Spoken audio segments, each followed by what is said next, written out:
I didn't get an invitation to my brother's wedding. Confession. 900 words. I knew something was wrong the moment my mother's voice cracked.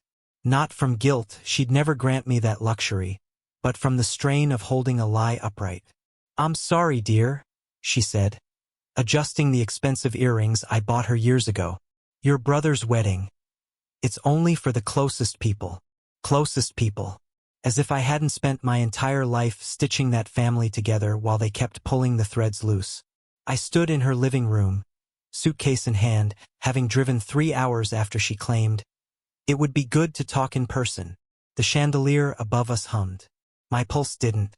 I'd already gone cold. "So that's it?" I asked. She nodded, relieved I didn't explode. But I wasn't giving them a scene. A scene would have been mercy.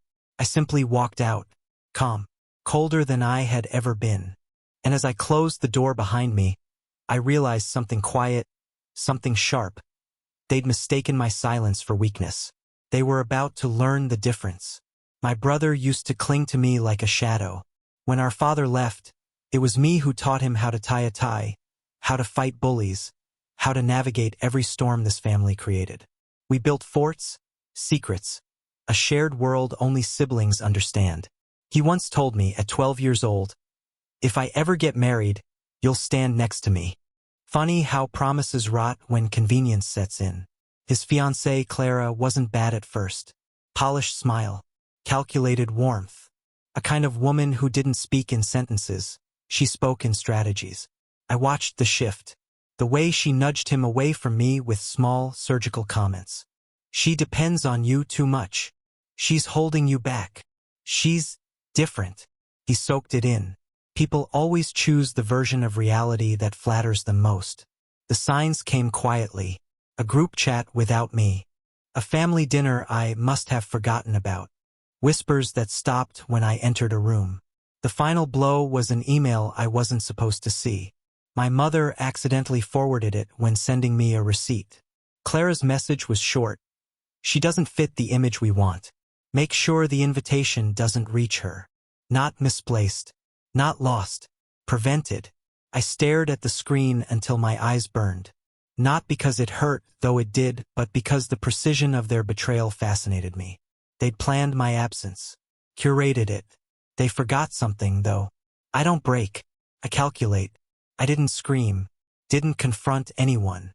Didn't send long paragraphs demanding answers like the old version of me might have. I booked a trip for the same weekend as the wedding. A quiet coastal town. Salt air. A room with white walls. The kind of silence that sharpens a mind. And there, in that borrowed calm, I laid out everything I knew about my family's most precious vulnerability. Money. My brother's business was in debt deep. The kind that claws at your ankles while you pretend it's rainwater. My mother had co-signed one of his loans without telling me. Clara depended on that wedding to secure investors, image, stability. Perfect house of cards. And I'd just been handed the wind. Step 1. I called the loan officer. A polite conversation. A few clarifications. Then a single request. Proceed with the scheduled debt verification. Completely legal move. Just poorly timed for them. Step 2. I contacted the venue manager, an old friend from school. A quiet inquiry about whether they were aware of my brother's financial situation. A soft hint that unpaid vendors might want to double-check their accounts. Whispers spread fast.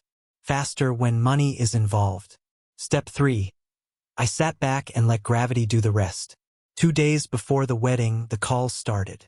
Vendors demanding advance payments. Banks requesting updated statements. The venue threatening cancellation unless the overdue balance was settled immediately. My brother didn't have the money. My mother had already drained what little she had. Clara's parents refused to fund irresponsibility. And me? I was walking on a beach, listening to the waves rip apart the shore. When the wedding collapsed under the weight of their own secrets, they came crawling. My phone rang nonstop. I ignored 26 calls. When I finally answered, it was my mother, her voice shredded. "They canceled everything. People are talking. We need help. Please. Help," I repeated. I thought I wasn't one of the closest people. Silence. A silence heavy enough to enjoy. Then my brother called. His voice cracked in the exact way our mothers had years ago. I messed up, he whispered. I shouldn't have let her push you out.